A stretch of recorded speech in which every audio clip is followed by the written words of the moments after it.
नमस्कार।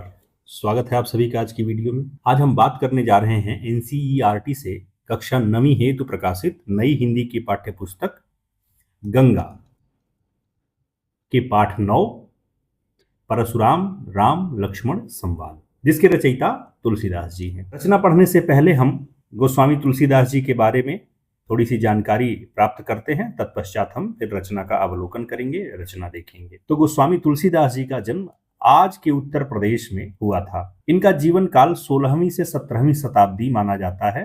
सन 1532 ईस्वी में इनका जन्म हुआ था और 1623 ईस्वी में इनकी मृत्यु हुई थी। इनका जन्म राजापुर उत्तर प्रदेश में हुआ था।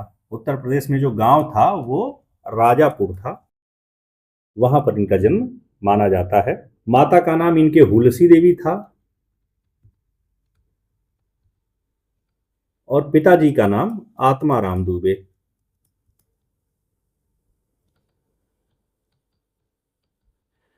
तो ये इनके माता पिता थे। तुलसीदास जी बनारस में रहते थे। यही इनकी कर्मभूमि थी। बनारस के 80 घाट पर ये रहा करते थे। तुलसीदास जी के गुरु जी का नाम था रामानंद और ये सगुण भक्ति के कवि थे। सगुण भक्ति धारा के कवि थे। रामचरितमानस तुलसीदास का प्रसिद्ध महाकाव्य है। रामचरितमानस उनकी अनन्य राम भक्ति और उनके सृजनात्मक कौशल, लेखन कौशल का मनोरम उदाहरण है।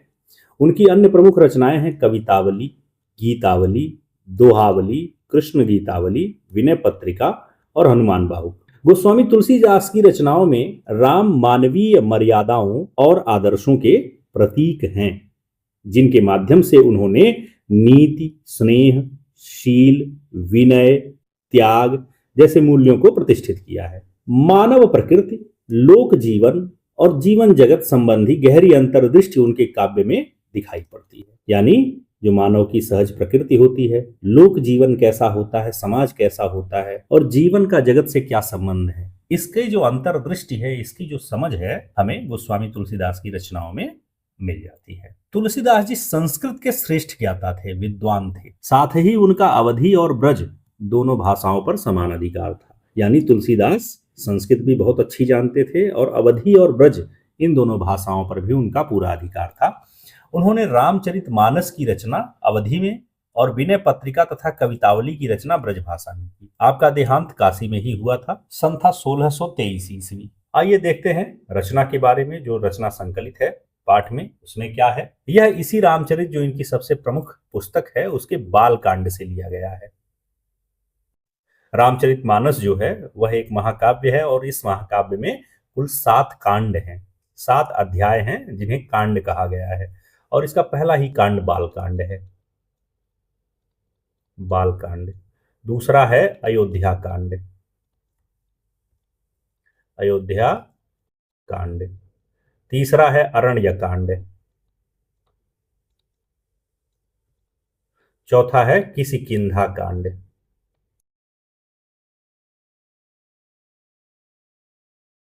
किष्किंधा कांड।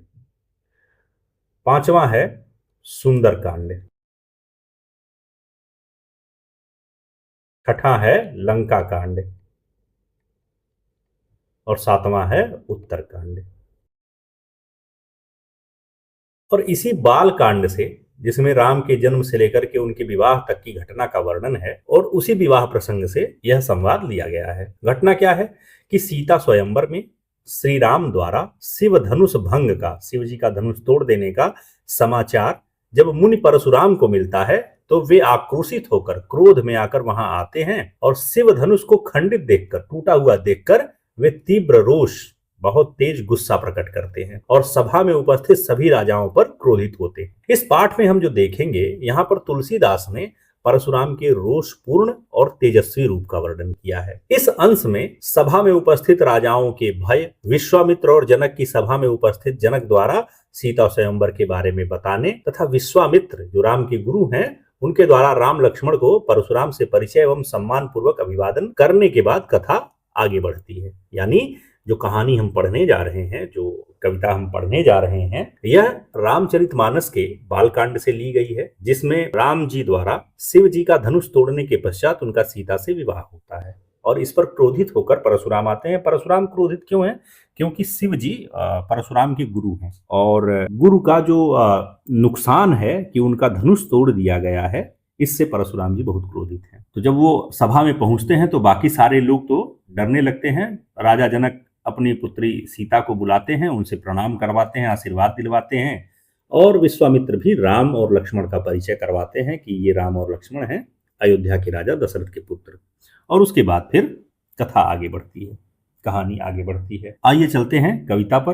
पाठ का नाम है राम लक्ष्मण परशुराम संवाद और कथा शुरू होती है जब परशुराम राजा जनक के दरबार में पहुंच चुके हैं। इस कविता की भाषा अवधी है तो बहुत सारे शब्दों के अर्थ जो हैं वो कठिन दिखाई पड़ेंगे, पर आप निश्चिंत रहिए। लिखा गया है, देखत भृगुपति बेशु कराला, उठे सकल भय बिकल भुआला, और पितु समेत कही कही निज नामा, लगे करन सब दंड प्रणामा। कहा गया है कि जो भृगुपति हैं, भृगुपति अर्थात भृगु के वंश में पैदा हुए परशुराम जी, तो भृगुपति का अर्थ हो जाएगा परशुराम। और इनका जो वेश है वह कराल है। कराल माने होता है डरावना, यानी उनका पहनावा, उनका रूप रंग बहुत डरावना है।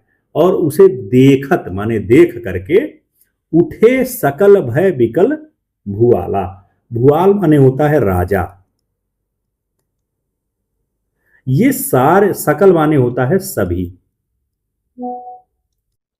तो सभा में जो सारे राजा आए हुए थे वह भय से विकल माने होता है व्याकुल, भय से व्याकुल होकर के उठकर खड़े हो गए कि उठे सकल भय विकल भुआला, माने जो भी वहां पर राजा महाराजा आए हुए थे वे सारे के सारे भय से व्याकुल होकर के उठकर खड़े हो गए। और खड़े हो गए तो क्या कर रहे हैं कि पितु समेत कही कही निज नामा, यानी पिता का नाम बता रहे हैं और अपना नाम, यानी अपना नाम और अपने पिताजी का नाम दे करके बता करके वो परिचय दे रहे हैं कि मैं फलाना राजा हूं और मेरे पिताजी का नाम ये है। और लगे करन सब दंड प्रणामा, और सारे के सारे परशुराम जी के सामने लेट करके उन्हें प्रणाम करने लगे कि किसी तरह इनके कोप से हम बच जाएं, इनके क्रोध से हम बच जाएं। आगे कहते हैं कि जेहि सुभाय चितवहि हितु जानी, सो जानई जनु आई खुटानी। अब कह रहे हैं चितवहि का अर्थ होता है देखना,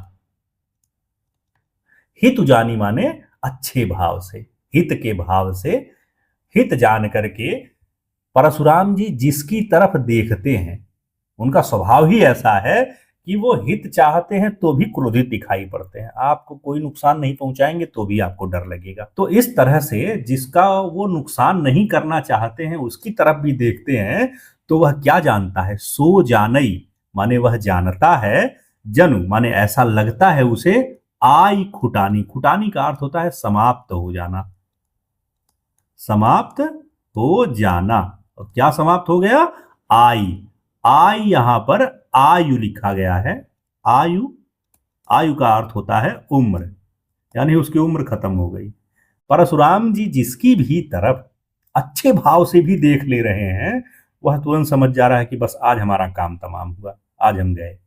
उसको लगता है कि उसकी आयु समाप्त हो गई। और ऐसी स्थिति में जनक बहोरी आई सिरुनावा, माने जो जनक जी हैं वह उनके सामने आते हैं और आकर के सिरुनावा, सिरु माने होता है सर, नावा माने नवाते हैं, नवाने का अर्थ होता है झुकाते हैं, ठीक है, झुकाना, नवाना का अर्थ होता है झुकाना।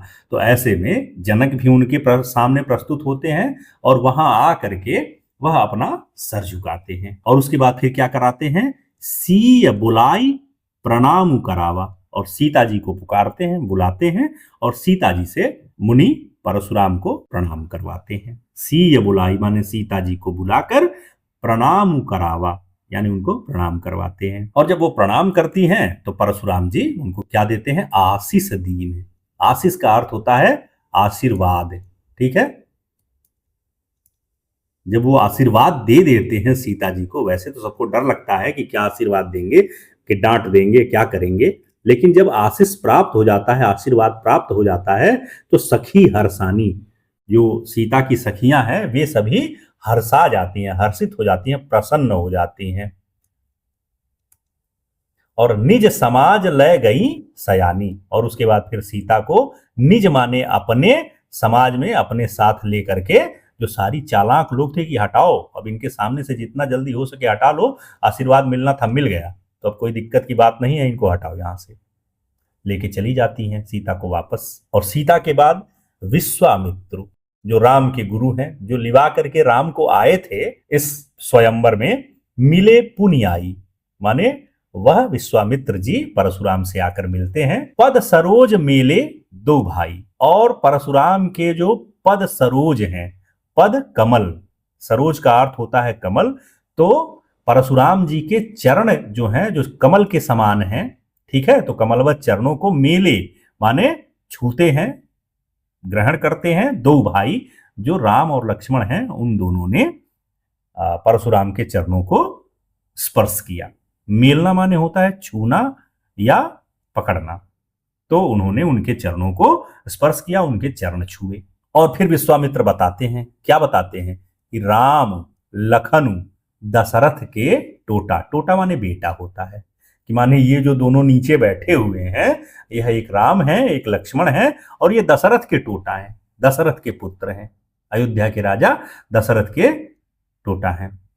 दीन ही आशीष देखी भल जोटा, और उन्हें फिर परशुराम ने, चूंकि वो उनके चरणों में बैठे हुए थे, तो परशुराम ने उन्हें देखा और उसके बाद उन्हें भी आशीर्वाद दिया। तो दीन ही आशीष देखी भल जोटा, यानी इनकी जो भली जोड़ी थी, सुंदर जोड़ी थी, जोटा माने जोड़ी होगा, ठीक है, जोड़ी माने दो लोग, ठीक है, तो इस जोड़ी को, इस सुंदर जोड़ी को, भल जोड़ी माने सुंदर जोड़ी को परशुराम ने आशीष दिया, आशीर्वाद दिया। और फिर जब वो राम की तरफ देखते हैं, तो राम इतने सुंदर हैं कि राम ही चित ही रहे थकिलोचन, यानी वो जब राम को देखते हैं परशुराम, तो उनकी आंखें जो हैं वो राम पर केंद्रित हो जाती हैं, और एक टक वो भगवान राम को देखते हैं, और देखते देखते उनकी आंखें जो हैं वो थकने लगती हैं, उनकी आंखें वहां से हटाने का उनका मन ही नहीं करता है। लोचन का अर्थ होता है नेत्र, नेत्र या आंखें। तो कहते हैं कि राम को देख करके, चितई का अर्थ होता है देखना, तो राम को देखते हुए परशुराम के जो लोचन हैं, नेत्र हैं, वो थक जाते हैं। और रूप अपार, राम का जो रूप है वह अपार है, अतीव सुंदर है, जिसका कोई पार नहीं है, ऐसा सुंदर रूप राम का है।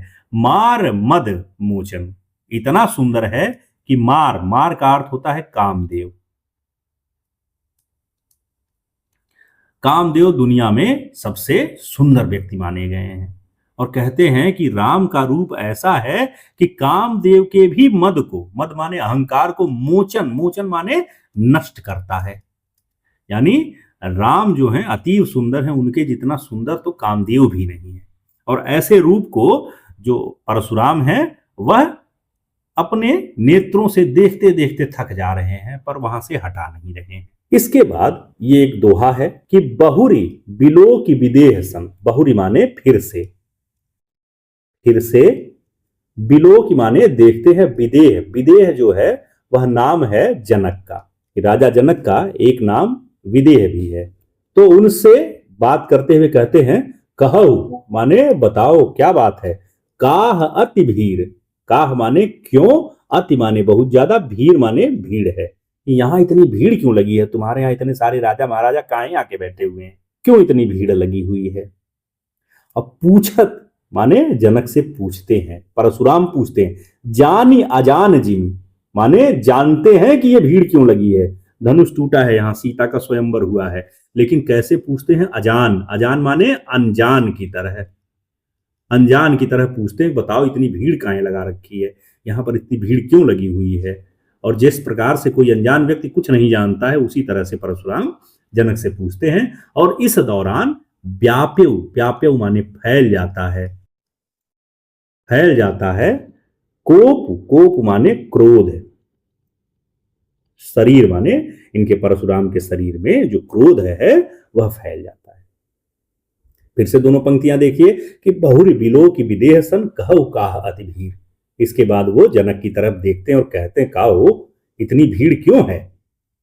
और ऐसे पूछते हैं कि जानते सब कुछ हैं लेकिन एकदम अनजान बन के पूछते हैं। और ये सब पूछते पाछते धीरे धीरे क्रोधित भी होते जाते हैं और उनका शरीर क्रोध से एकदम भर जाता है। आइए आगे बढ़ते हैं। इसके बाद समाचार कही जनक सुनाए जेहि कारण महीप सब आए।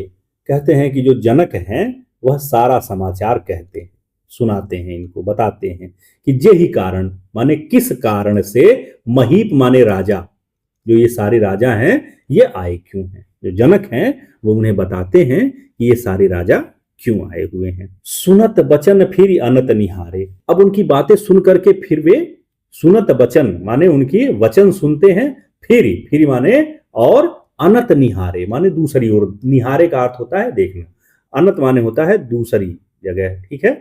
तो दूसरी ओर देखने लगते हैं और देखे तो फिर उनको दिखाई क्या पड़ता है, चाप खंड मही डारे। मही माने होती है धरती और चाप माने होता है धनुष, ठीक है, धनुष। तो धनुष का खंड माने टुकड़ा, तो धनुष का टुकड़ा मही माने धरती पर डारे पड़ा हुआ है। तो उधर जनक जी इनको बता रहे हैं कि ये राजा क्यों आए हैं, हमने सीता का स्वयंवर जो है वो आयोजित किया है। और उस दौरान परशुराम जी इधर उधर देख रहे हैं और उसी में उनको दिखाई पड़ता है कि शिव जी का जो धनुष है उसके टुकड़े इधर उधर धरती पर पड़े हैं। अब जब इसे देखा तो फिर क्या कहते हैं, अतिरिसी बोले वचन कठोरा, माने अतिरिस बहुत ज्यादा गुस्से में, रिस माने गुस्सा, बोले वचन कठोरा। परशुराम बहुत कठोर वचन, बहुत क्रोध में बोलते हैं। कहु जड़ जनक धनुष कह तोरा, कि रे दुष्ट जनक बताओ मुझे ये धनुष कह तोरा माने किसने तोड़ा है। कह माने किसने, जड़ कहते हैं दुष्ट को, मतलब एकदम लगभग गाली देते हुए जनक को कहते हैं कि जनक बता ये धनुष किसने तोड़ा। फिर कहते हैं कि बेग दिखाओ, बेग माने जल्दी, दिखाओ माने दिखाओ, मूढ़ माने हे मूढ़ मुझे जल्दी दिखाओ। मूढ़ का अर्थ होता है पागल, ठीक है, कि मुझे जल्दी दिखाओ। जनक को पागल कहते हुए कहते हैं कि हे मूढ़ जनक मुझे जल्दी दिखाओ, नहीं तो आज उलटऊ मही जह लही तब राजू, माने इस धरती को जह माने वहां तक उलट दूंगा जहां तक तुम्हारा राज्य है, यानी तुम्हारे राज्य की पूरी धरती को उलट पलट कर दूंगा, नष्ट कर दूंगा, भ्रष्ट कर दूंगा, ये कर दूंगा, वो कर दूंगा। जनक को डांट करके पूछते हैं। और आगे फिर क्या होता है, कहते हैं कि अति डर उतरु देत नृप नाही, माने बहुत डरे हुए हैं राजा जनक भी। और उतरु, उतर माने उत्तर, वो पूछ रहे हैं कि बताओ किसने तोड़ा, किसने ऐसा किया है, दिखाओ मुझे वो कौन है। और जो नृप है, नृप माने राजा, राजा कौन, राजा जनक, वह डर के कारण उत्तर नहीं दे रहे हैं कि अभी मैं बता दूंगा कि राम ने तोड़ा है तो अभी अभी बेटी की शादी हुई है, अभी अभी दामाद खत्म हो जाएगा। तो इस डर से वह बता नहीं रहे हैं। और कुटिल भूप हर से मनमाही, और कुछ वहां पर जो राजा ऐसे आए हुए थे, कुटिल, कुटिल माने चालाक, जो सीधे सीधे राम से नहीं जीत सकते थे, सीधे सीधे जनक से नहीं जीत सकते थे, वह आज बहुत मन में प्रसन्न हुए कि अब तो परशुराम आ गए हैं, अब तो राम गए। जो सूर्यवंश किसी के आगे नहीं झुकता था, आज जो है वह परशुराम के हाथों नष्ट होगा, ठीक है। और इसके बाद फिर क्या हुआ कि सुर मुनि नाग नगर नर नारी, अब उनको इस तरह से देख करके सोचे ही सकल त्रास उर भारी, माने सारे के सारे जो सुर हैं, सुर का अर्थ होता है देवता, मुनि माने जो साधु हैं, नाग जाति है, नगर नर नारी, और नगर के सारे नर हैं और नारी हैं। ये सब क्या, सोचे ही सकल माने सारे सोच में पड़ गए हैं, त्रास उर भारी, और सबके मन में बहुत ज्यादा डर बैठ गया कि अब क्या होगा। इतने सुंदर सुंदर राम लक्ष्मण हैं, अभी अभी इनका विवाह हुआ है, अभी पता चल जाएगा परशुराम को तो वो उनको मार डालेंगे। बेचारी सीता जो है शादी होते ही उनका सुहाग छीन जाएगा।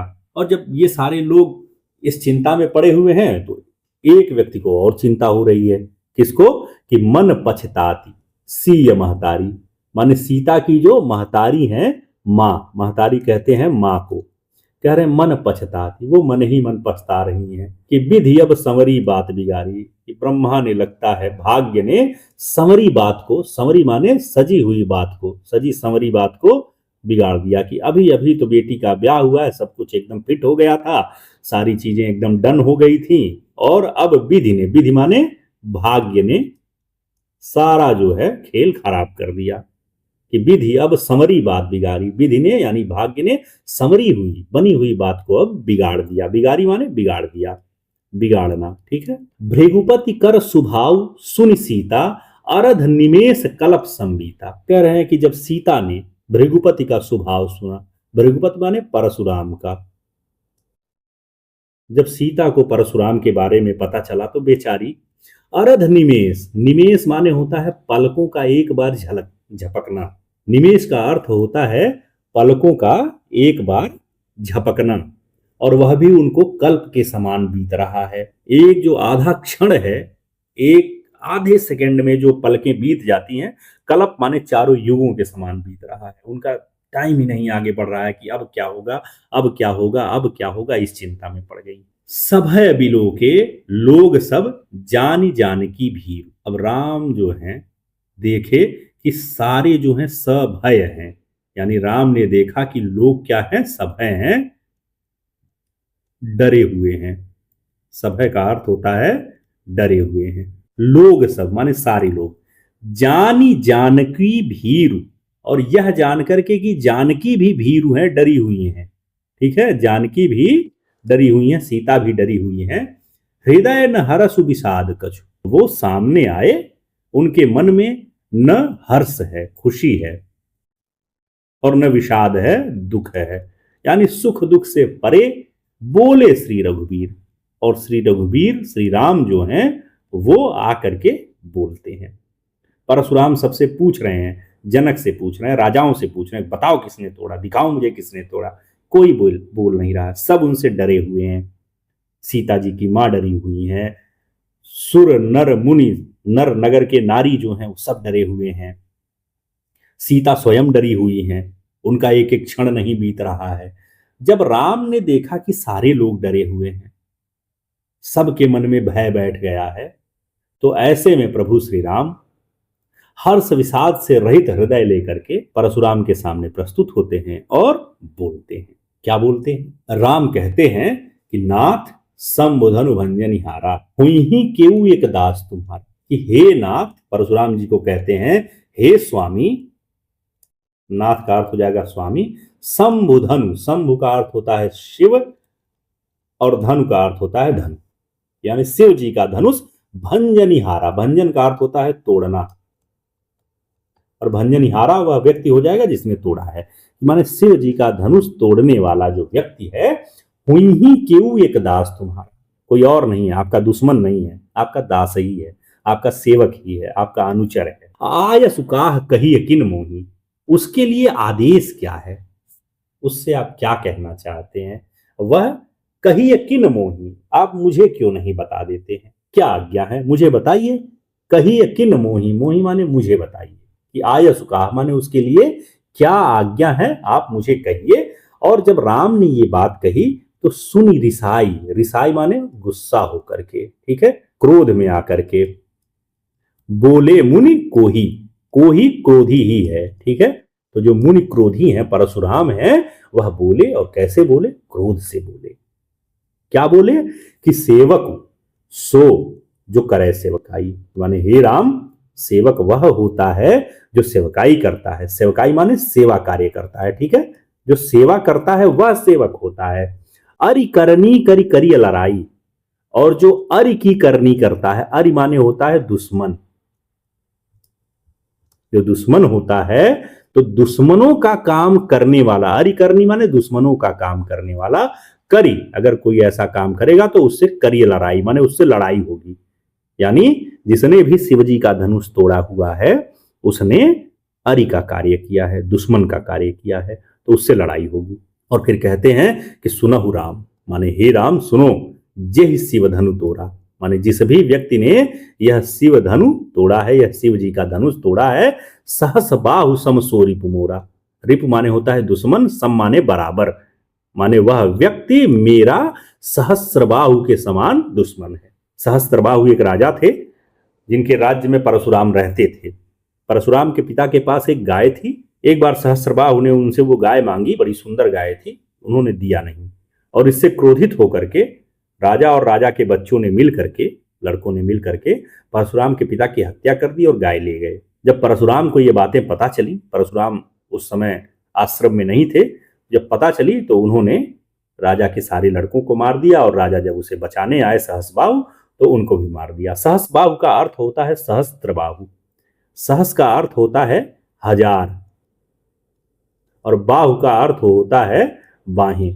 तो 1000 बाहों वाला, यानी 1000 बाहों में जितनी ताकत होती है उतनी सहस्त्रबाहु में थी, और वो सबसे बड़ा दुश्मन था क्योंकि उसने पिता की हत्या की थी। अब ऐसे दुश्मन के समान बताते हैं कि हे राम, जिसने भी यह शिव जी का धनुष तोड़ा हुआ है वह उसी सहस्त्रबाहु के समान मेरा दुश्मन है। जितना बड़ा दुश्मन वो मेरा था, उतना ही बड़ा दुश्मन ये भी व्यक्ति है जिसने ये धनुष तोड़ा है। और फिर कहते हैं तुमने पूछा ना कि क्या आज्ञा है, तो आज्ञा यही है कि सो बिलगाऊ बिहाई समाजा। बिहाई माने छोड़कर, समाजा माने यह समाज जो राजा महाराजा यहां बैठे हुए हैं। बिलगाऊ माने अलग हो जाए। जिसने भी धनुष तोड़ा है वह इस समाज को छोड़ करके अलग हो जाए। और अगर ऐसा नहीं हुआ तो क्या होगा? न त मारे जइहें सब राजा, नहीं तो यहां पर सारे के सारे राजा मारे जाएंगे, किसी को नहीं छोड़ूंगा। अब ये क्रोधपूर्ण बातें परशुराम कर रहे थे, राम को बता रहे थे। और राम के एक छोटे भाई हैं लखन, वो वहीं बैठे हुए हैं। और जब उनसे नहीं सहा गया तो मुस्कुराते हुए बोले कि सुनी मुनि वचन। मुनि के वचन, वचन माने बातें, ठीक है। वो बातें सुन करके मुस्कुराने माने मुस्कुराए और बोले परशुधर ही अपमानी, यानी उन्होंने परशुराम का एक तरह से अपमान करते हुए, वो फरसा धरे हुए थे लेकिन उसके बाद भी वह उनका अपमान करते हुए बोलते हैं। परशुराम जी का अपमान करते हुए बोलते हैं। क्या बोलते हैं कि बहुधनु ही तोरी लरिकाई। लरिकाई का अर्थ होता है बचपन। तोरी माने तोड़ी, धनुही माने हमने अपने बचपन में तो बहुत धनुष तोड़ी थी। कबहु ना सरिस कीन्ही गोसाई। हे प्रभु, आपने तब तो इतना कभी रिस माने गुस्सा नहीं किया था। कबहु ना असरिस माने इस तरह का क्रोध आपने कभी नहीं दिखाया कि काहे धनुष तोड़ दिए, काहे धनुष तोड़ दिए। तो जब तब नहीं दिखाए तो आप बताइए कि यही धनु पर ममता के ही हेतु, हेतु माने कारण, ठीक है। कहते हैं कि यही धनु पर माने इस धनु पर, इस धनुष पर आपको ममता, इतना लगाव इससे क्यों है? आप इससे इतना लगाव क्यों रख रहे हैं? क्यों आप इतना लगाव दिखा रहे हैं? क्यों आप लोगों को इस तरह से धमका रहे हैं? और जब लक्ष्मण ने यह बातें कह दी तो सुनी रिसाई कह भृगुकुल केतु। अब ये बातें सुन करके क्रोध में एकदम लाल होते हुए भृगुकुल केतु परशुराम जी बोले। क्या बोले? रे नृप बालक काल बस बोलत तो ही न संहार।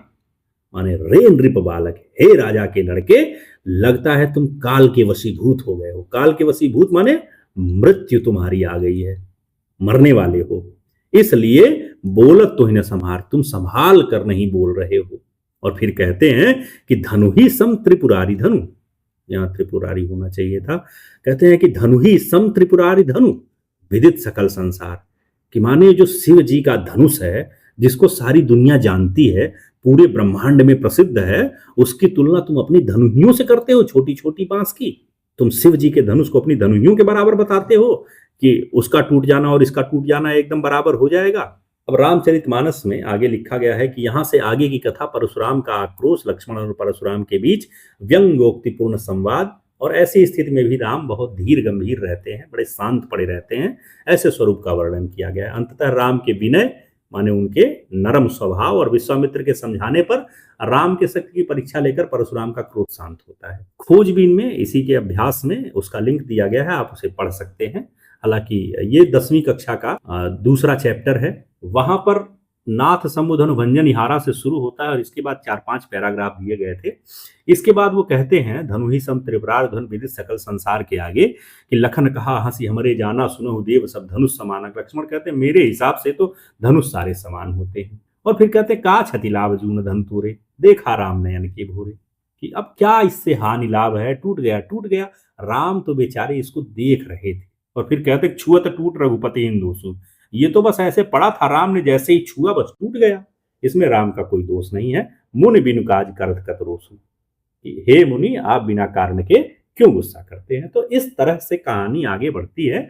परशुराम और लक्ष्मण आपस में खूब उलझते हैं, एक दूसरे को धमकी देते हैं, मार देंगे, ये करेंगे वो करेंगे, सब कुछ हो जाता है उस सभा में। आप अगर रामचरितमानस का अनुसरण करेंगे, पढ़ेंगे, तो आपको ये कहानियां प्राप्त होंगी। और जब देखते हैं कि बात एकदम बिगड़ने वाली है, तब राम फिर से लक्ष्मण को थोड़ा सा कनखियों देख करके शांत कराते हैं और उनके सामने जाते हैं कि प्रभु अगर आप चाहते हैं लड़ना ही तो फिर ठीक है भाई, लड़ ही लेते हैं, लेकिन अगर कोई बीच का रास्ता हो तो उसको भी देख लीजिए। तो परशुराम के पास एक वैष्णव धनुष होता है जिस पर बाण का संधान केवल भगवान विष्णु ही कर सकते हैं, तो वो राम को देते हैं, कहते हैं इस पर बाण चढ़ाकर दिखाओ, तब तो बात रखें, अगर इस पर तुम चढ़ा दिए तो मान लेंगे कि हाँ तुम हमसे जीत जाओगे। राम जो है उस पर बाण चढ़ाते हैं, तब परशुराम को विश्वास होता है कि हाँ परमात्मा का आविर्भाव धरती पर हो गया है और उनका समय पूरा हुआ, और सबको प्रणाम करके फिर वो चले जाते हैं। तो ये था पाठ, आशा करता हूं आपको समझ में आया होगा। इसके प्रश्नों के लिए हम अगली वीडियो में फिर मिलेंगे। आपने अगर अभी तक चैनल सब्सक्राइब नहीं किया हो तो अवश्य कीजिए और अपने जानने वालों के साथ वीडियो शेयर कीजिए। धन्यवाद।